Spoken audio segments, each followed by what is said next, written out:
Full spacecraft separation. Cygnus capture complete. Welcome to ISS, Cygnus.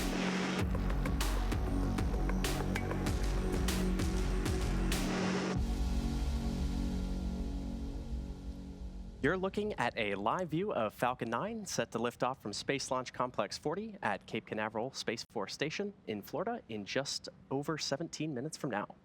Today's mission marks SpaceX's 74th mission of 2024 and our 5th mission headed to the International Space Station so far this year, following Crew 8, CRS-30, NG-20, and AX-3.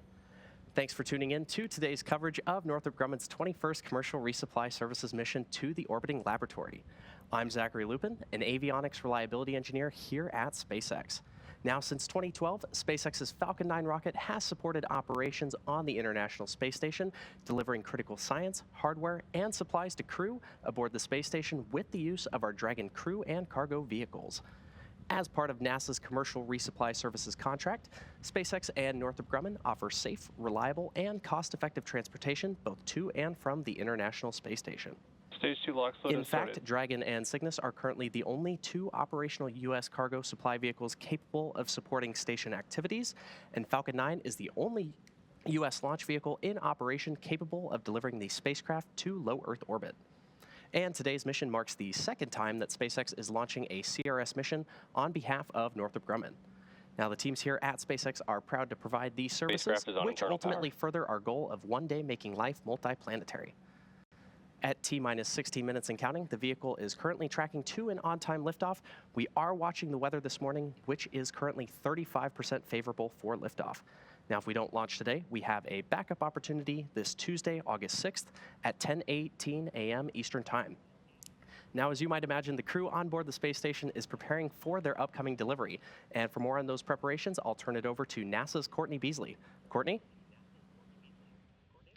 Thank you, Zachary, and good morning to everyone from the International Space Station Flight Control Room here at the Johnson Space Center in Houston, Texas. It's a full house aboard the International Space Station with 9 crew members living and working at the orbital outpost. The Expedition 71 crew, who you see now, are being led by Station Commander Oleg Kononenko. But the focus of attention today on the Falcon 9 launch of the SS Francis R. Dick Scobee Cygnus cargo craft, named after the late commander of the Challenger STS-51 L mission. Scobee served as pilot aboard Challenger on STS-41C in April of 1984, which retrieved, repaired, and redeployed the Solar Max science satellite. He was then the commander of the ill-fated Challenger STS-51L mission in 1986. Northrop Grumman's resupply vehicle is poised to deliver roughly 4 tons of science, experiments, and equipment to the orbital outpost. After Cygnus separates from the upper stage of Falcon 9 today, the spacecraft will conduct a series of engine firings to increase its altitude to match that of the International Space Station. That will set it up for the start of joint operations between Northrop Grumman engineers in Dulles, Virginia, and the NASA Flight Control team here in Houston. A launch today will bring Cygnus to the station in the morning hours Tuesday, where NASA astronauts Matt Dominic and Jeanette Epps will be waiting in the cupola, set to use the station's robotic arm to reach out and grapple the spacecraft. That will be installed to the Earth-facing berthing mechanism on the Unity module for a stay of about 5.5 months. But we're counting down to launch as you are, Zachary, so back to you in Hawthorne. Thanks, Courtney. Falcon 9 is a reusable 2-stage rocket designed and manufactured by SpaceX for the reliable and safe transport of people and payloads in Earth orbit and beyond. Now, this year we've launched 73 missions to date, which is on average 1 launch every 3 days. And we're looking to launch up to 148 missions in 2024. And reusability is what makes all of that possible. So with that, let's meet Falcon 9, the first and currently the only orbital class rocket capable of reflight. Starting at the top of the vehicle is the payload fairing, which is a protective shell that encases the payload being sent to space, which today is Cygnus. Made of a carbon composite material and having a 17-foot diameter, the space within the payload fairing is able to comfortably contain your average-sized fire truck. Now, that fairing made up of 2 halves will separate and jettison away from the vehicle, exposing the payload once Falcon 9 reaches space. Now, Cygnus rolled out to the pad on Friday morning after wrapping up the process known as encapsulation earlier this week. This payload fairing was specially customized to accommodate late load operations on the pad, and we'll talk a bit more about those modifications later on in the program. Continuing on down the vehicle, we have the second stage. The second stage is powered by a single Merlin vacuum engine, or MVac, which is optimized to perform in the vacuum of space. After stage separation, the MVac will ignite and carry the payload to its final orbit. Now, the Falcon 9's first and second stages are connected via a black inner stage, which houses the MVac engine and the system that decouples the two stages during stage separation. And below that is the first stage, which is powered by 9 Merlin engines. These 9 Merlin engines provide the initial thrust to lift Falcon 9 off of the ground through the lower, thicker part of the atmosphere. Each of these Merlin 1D engines delivers about 190,000 pounds of thrust at sea level, which gives Falcon 9 a combined 1.7 million pounds of thrust. Now, after stage separation, Stage 1, also called the booster, will return to Earth for recovery and reuse on a future mission. For today's mission, we'll be attempting to land this booster at Landing Zone 1 at Cape Canaveral Space Force Station in Florida. And this mission will mark this booster's 10th launch and landing, having previously flown AX-2, Euclid, AX-3, CRS-30, SES Astra 1P, and 4 Starlink missions. Now, weather continues to be a watch for today's launch from Space Launch Complex 40, and we'll continue providing you updates as the clock ticks closer to T0. For now, let's learn a bit more about the spacecraft delivering roughly 8,200 pounds of science and supplies to the International Space Station.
Now, in order to support Cygnus missions, SpaceX designed a custom fairing and payload transfer truck with a mobile clean room to support late load operations, which happen while the rocket is horizontal and on the pad deck.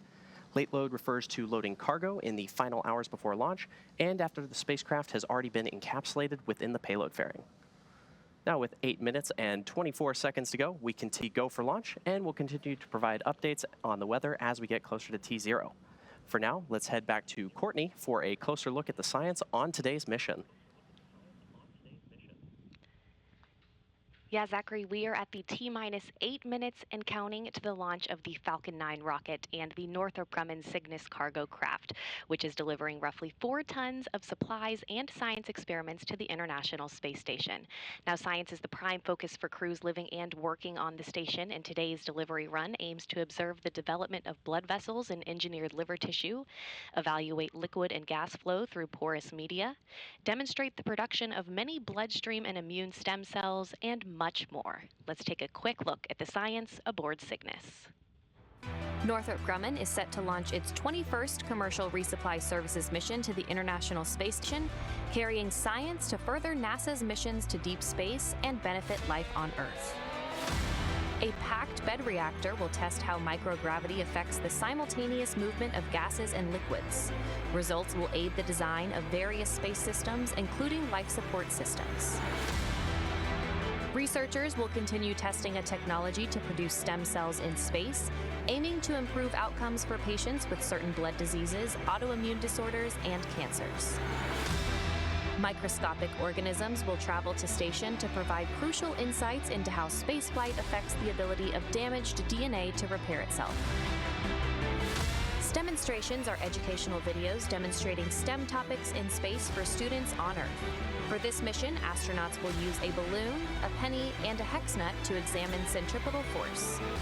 Discover more about all of the science making the journey to the orbiting lab at nasa.gov/ISS-science. It's T-minus 6 minutes and 20 seconds, and the SpaceX team is currently working no significant issues. Now, at T-minus 38 minutes, the team concluded their go, no-go poll and gave the okay to proceed into propellant load and launch. Stage 1 RP1 load is complete. And good call out there for Stage 1 RP1 loading completion. Now, at this point, that RP1 loading is complete on the Falcon 9 second stage and nearly complete on the first stage. The pre-valves between the first stage engines and the propellant tanks are open, and at the T-minus 7 minute mark, engine chill began. Liquid oxygen loading is underway on both stages and will complete at the T-minus 2 minutes to launch. We're also currently loading helium gas into both stages. Now, to make sure engine startup goes well, SpaceX performed what is called engine chill, where a small amount of the super chilled liquid oxygen flowed into the Merlin engine's turbo pumps, and this was done to avoid a thermal shock to the propulsion system when the full flow of super chilled liquid oxygen is introduced into the Falcon 9 plumbing. Cygnus is also undergoing final vehicle health checks at this moment as it prepares to go on internal battery power, all monitored by Northrop Grumman flight controllers in Dulles, Virginia. Coming up shortly, the transporter erector, or TE, will retract away from the Falcon vehicle. The TE is the large truss structure you see there next to the rocket. Falcon 9 tanks are pressing for strong back retract. And good call out there. First, we'll see the clamps open around the second stage, and then the TE will pull away from the rocket by a few degrees. At T0, ground hydraulic systems will pull the TE from about 2 degrees to 45 degrees away from Falcon 9 as it lifts off to provide clearance for the vehicle. We should see those clamp arms opening around the second stage in just about 20 seconds from now.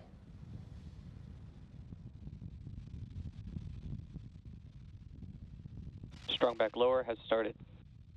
And good call out there.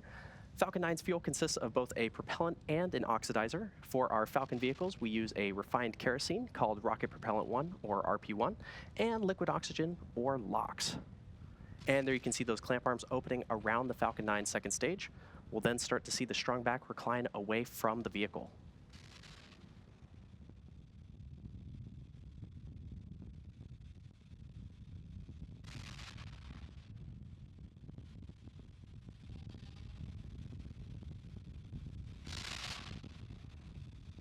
And there you can see that strong back moving away from the Falcon rocket. Now, you may have noticed the white clouds building around the Falcon vehicle. Those white clouds are the chilled gas above the LOX tank that we vent overboard to maintain pressure in the tank as needed. And when that vented oxygen comes out into the warm Florida air, it condenses into clouds.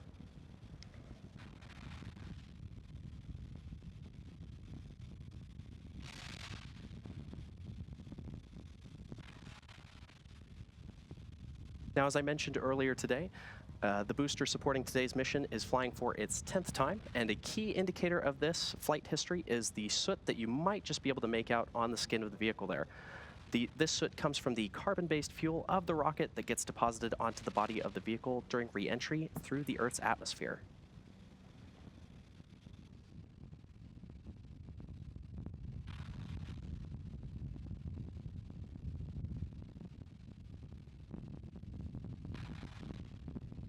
Stage 1 LOX load is complete. And good call out there that Stage 1 LOX loading is now complete on the Falcon 9 first stage.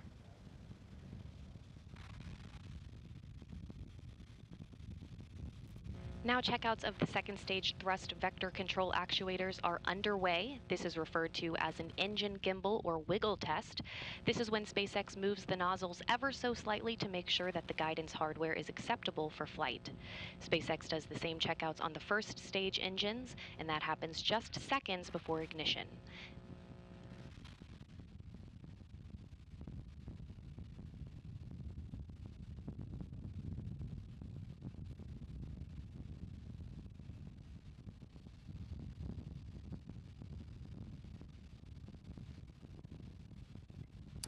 Now we should be hearing a call out. Stage 2 LOX load is complete. And there's that call out right there for Stage 2 LOX loading completion. Now Cygnus is also performing its final health checks to make sure that all of its primary systems are ready for its rendezvous with the International Space Station.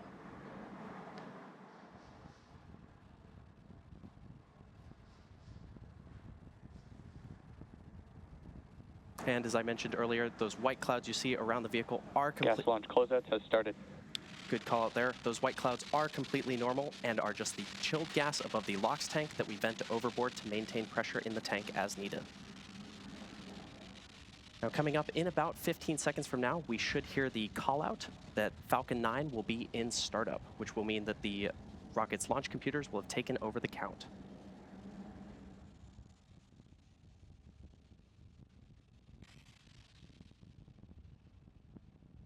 Falcon 9 is in startup. And there's the call. Falcon 9 is now in startup. Cygnus is transitioning to internal power, and the Falcon 9 computers are in final pre-launch checks, instructing the rocket through the final seconds before liftoff. Both stages are now being pressurized for launch, and the range remains go for launch.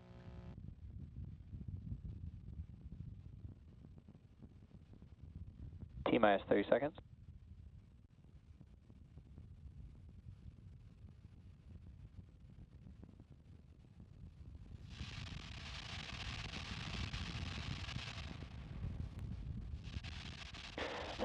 Seconds.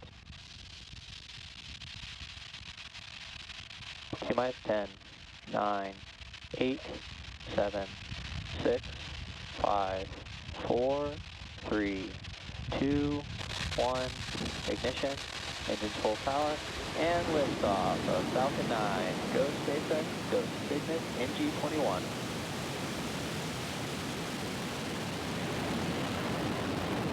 Falcon 9 and Cygnus take flight. The SS Dick Scobee is en route to the International Space Station. Stage 1 propulsion is nominal.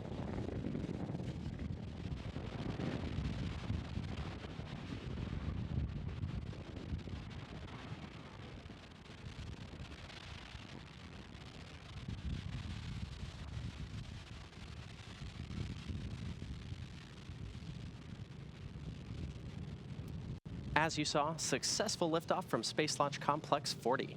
Power and telemetry nominal. Good call out there. Coming up in just about 20 seconds from now, we should hear a call out for Max Q. The vehicle passes through Max Q, or the point of maximum aerodynamic pressure, when the increasing speed of Falcon and the decreasing air density combine to create Falcon 9 is supersonic. Combine to create maximum aerodynamic pressure. And good call out there.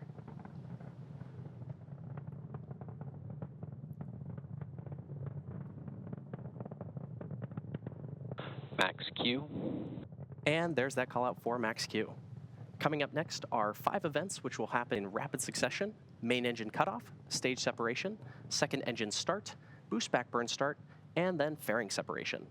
Main engine cutoff, or MECO, is where all 9... Chill started. Good call out there. MECO is where all 9 M1D engines on the Falcon 9 first stage shut down. This is followed by stage separation, or the separation of the first and second stages of Falcon. A few seconds later, the Merlin vacuum engine on the second stage will ignite to boost Cygnus to low Earth orbit, and this is called out as Second Engine Start 1, or SES-1. After that, Falcon 9's first stage will... Vehicle is following a nominal trajectory. After that, Falcon 9's first stage will ignite again to orient itself to head back to land. And shortly thereafter, the two fairing halves will separate and expose the spacecraft to the vacuum of space. We should be hearing the first of those callouts happening in just a few moments from now.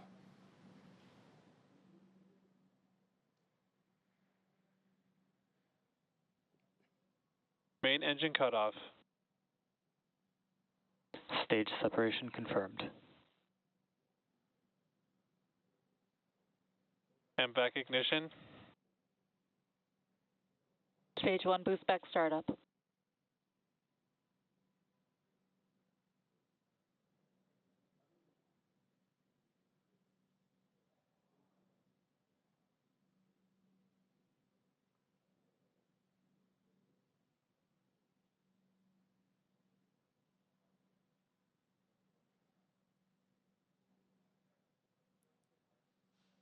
Fairing separation confirmed. And there we heard the callouts for all 5 of those events, which again were MECO, followed by stage separation, then SES-1, boost back burn start, and fairing separation. Now coming up shortly, we should hear a callout for completion of the boost back burn on the Falcon 9 first stage. This burn, which will last in total about 50 seconds, is the first of 3 burns the booster needs to go through to make its way back to landing zone 1 at Cape Canaveral Space Force Station in Florida. Boost back shutdown. And there's that callout for boost back shutdown on the Falcon 9 first stage. Now, if you're just joining us, you're watching a live Both vehicles are following nominal trajectories. Good call out there. If you're just joining us, you're watching a live webcast for NG-21, Northrop Grumman's 21st commercial resupply services mission to the International Space Station. This is SpaceX's 74th mission for 2024 and the 5th flight to the orbiting laboratory this year. Now, in order to make its way back to land today, the Falcon 9 first stage has 2 more burns to execute. Next up is the entry burn, where 3 of the Merlin engines will reignite. This helps to slow the stage down as it re-enters the upper part of the Earth's atmosphere. And following the entry burn, the booster will go through its landing burn. And this is a single engine burn that brings the vehicle speed down rapidly in order to land back on Earth. We should be hearing the call out for that entry burn in just about 2 minutes from now. Now, during the entry burn, Falcon 9 is decelerating by firing its Merlin engines, but the rocket is still moving really fast, and this causes the vehicle to fly through Merlin's exhaust gases, or plume, which deposit a layer of soot onto the vehicle surface. And that soot comes from the carbon-based fuel that Falcon 9 uses, and with each flight, the soot builds up a little more on the outside of the vehicle. Now, as a reminder, on the left-hand side of your screen is the Falcon 9 first stage as it makes its way back to Earth, and on the right side is the MVAC engine on the second stage currently carrying Cygnus to orbit.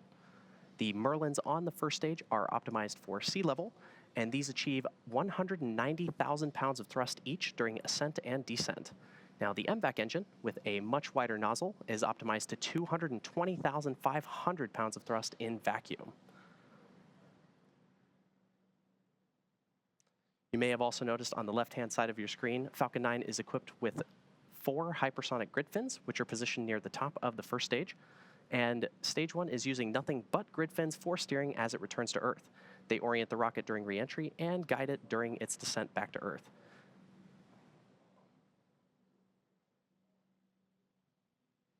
Beautiful views of the MVAC engine currently carrying the Cygnus spacecraft to orbit. Now, with the booster on the left-hand side of your screen, you may occasionally see little white puffs, and those are nitrogen gas bursts, which are used for attitude control.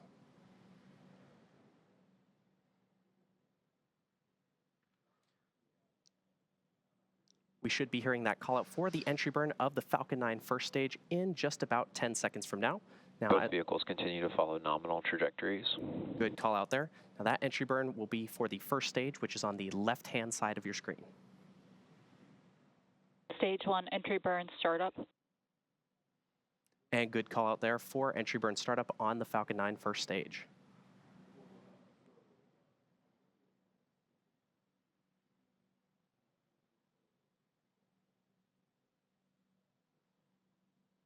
Stage 1 entry burn shutdown. And there's that call. Stage 1 FTS has safed. And there's that call out for entry burn shutdown on the Falcon 9 first stage. Now, the first stage is also equipped with 4 landing legs made of state-of-the-art carbon fiber with aluminum honeycomb. Placed symmetrically around the base of the rocket, they deploy just prior to landing. If successful, this will be the 10th time that we've recovered this particular booster and the 335th time that we've recovered Both vehicles continue to follow nominal trajectories. 335th time that we've recovered a first stage booster since our first successful landing in 2015. And we did have a good call out there for vehicles following nominal Stage trajectories. 1 transonic. Amazing view of the Falcon 9 booster as it makes its way back to landing zone 1 at Cape Canaveral Space Force Station in Florida.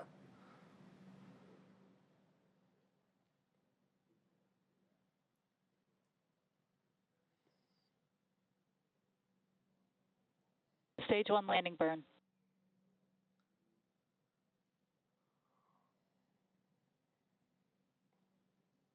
Landing leg deploy.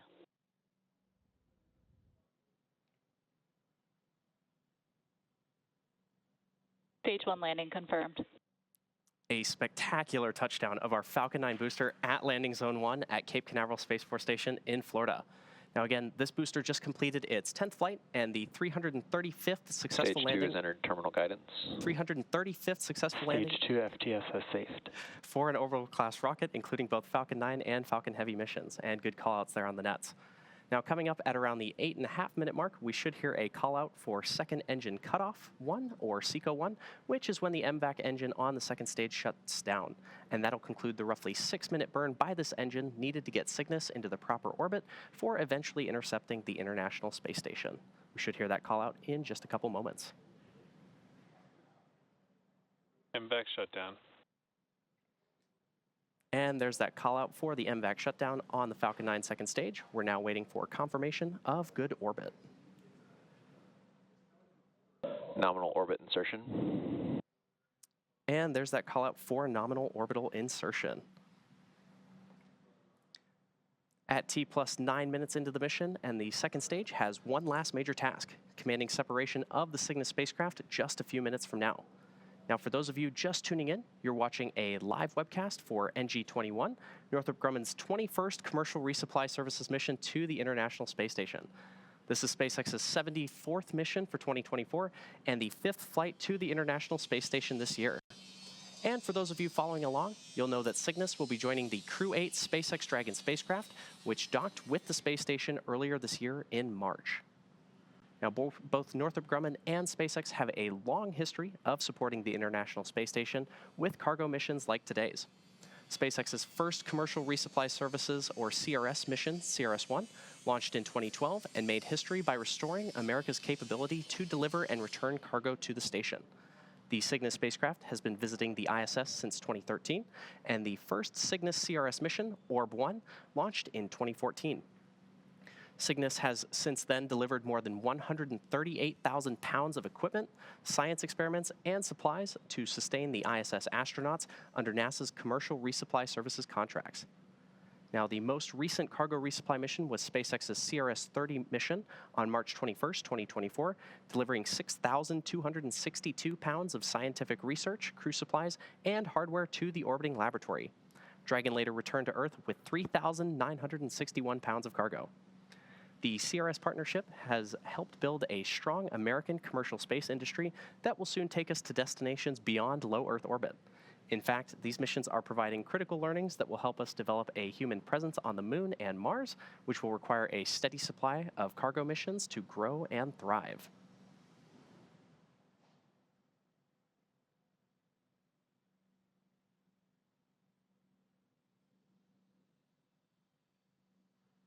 Now, Cygnus refers to the constellation that is visible in the northern night sky. It's Northrop Grumman's tradition to name each Cygnus spacecraft in honor of an individual who has made substantial contributions to human spaceflight.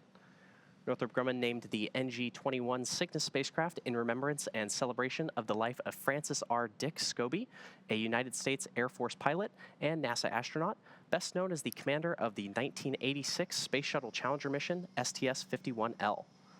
Now, shortly after launch, the vehicle experienced a fatal disaster, and he lost his life along with 6 other crew members. Scobee was an astronaut, pilot, and engineer who commanded the 1986 Challenger mission. In 1966, he obtained his U.S. Air Force pilot wings, and shortly after, served a tour of duty in Vietnam. When he returned, he was selected to attend the U.S. Air Force Aerospace Research Pilot School at Edwards Air Force Base in California. And over the next several years, he served as a test pilot, logging more than 6,500 hours of flying time in 45 different types of aircraft. In 1978, Scobee was selected into NASA's astronaut candidate class, completing training in August of 1979. Now, in addition to his astronaut role, Scobee was an instructor pilot on the NASA Boeing 747 shuttle carrier airplane. In 1984, he was selected to fly as pilot of the STS-41C mission, during which Scobee logged 168 hours in space. And then in 1986, served as commander of the Challenger spacecraft. Scobee was posthumously awarded the Congressional Space Medal of Honor in 2004 by President George W. Bush for meritorious and dedicated service to the nation and his pioneering contributions to human spaceflight. Commander Scobee is memorialized all over the country, including at an exhibit at the National Medal of Honor Heritage Center and at Arlington National Cemetery, where the 7 Challenger crew members are honored for their incredible courage.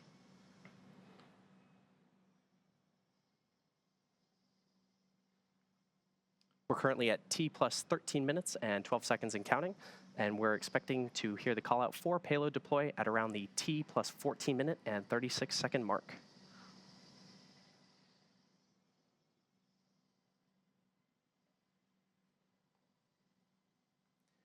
As a reminder, this is SpaceX's 5th mission headed to the International Space Station so far this year, following Crew 8, CRS-30, NG-20, and AX-3.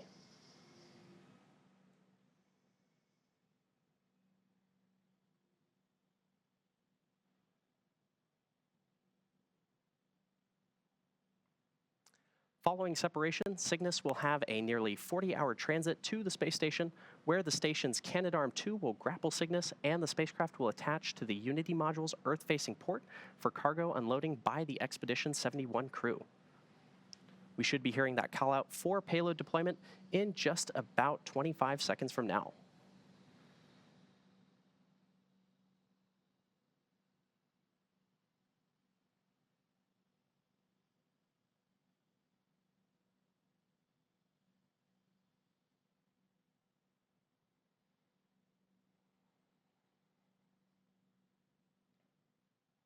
Should be hearing that call out any moment for payload deployment of the Cygnus spacecraft.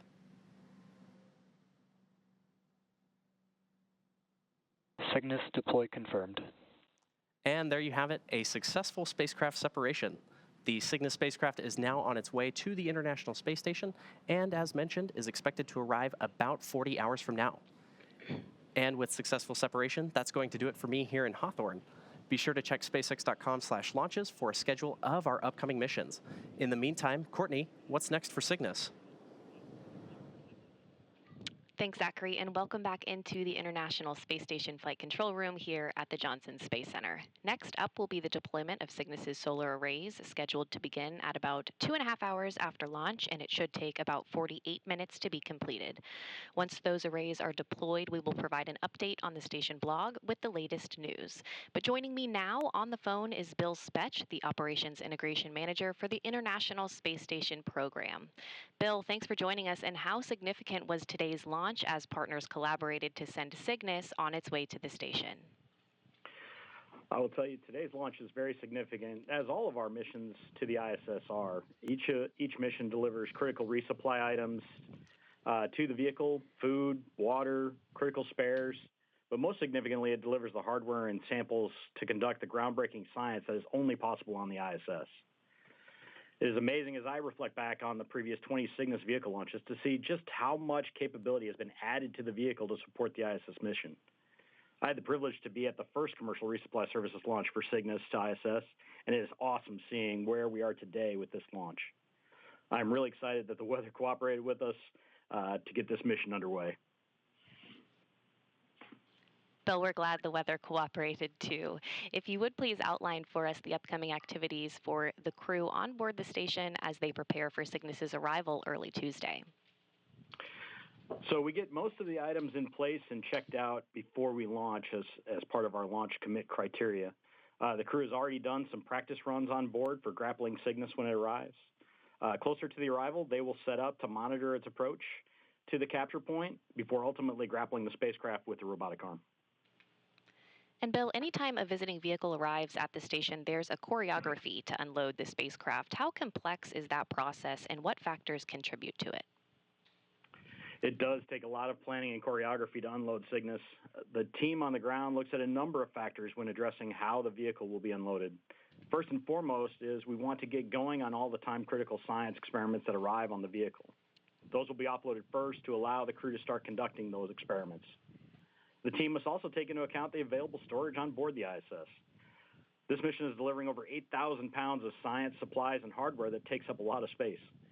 The team will stage what is retrieved from Cygnus in order to balance that with the available space inside the ISS. And finally, some of the hardware arriving will be installed on the ISS at planned times later during the mission. The teams account for all of these factors when planning how and when to unload the spacecraft. All right, Bill Spetch, the Operations Integration Manager for the International Space Station Program. Thanks for joining us today. Thank you. And with that, we will wrap up our launch coverage of Northrop Grumman's 21st Commercial Resupply Services mission. Cygnus is now on course to be captured at about 2:10 a.m. Central Time, 3:10 a.m. Eastern Time, Tuesday morning. Live coverage of rendezvous and capture will begin at 12:30 a.m. Central Time, 1:30 a.m. Eastern Time, followed by coverage of Cygnus's installation to the station at 3:30 a.m. Central Time and 4:30 a.m. Eastern. In the meantime, you can learn even more about the mission on the web at nasa.gov/commercial resupply. Thanks for joining us today, and we'll see you back here on Tuesday morning.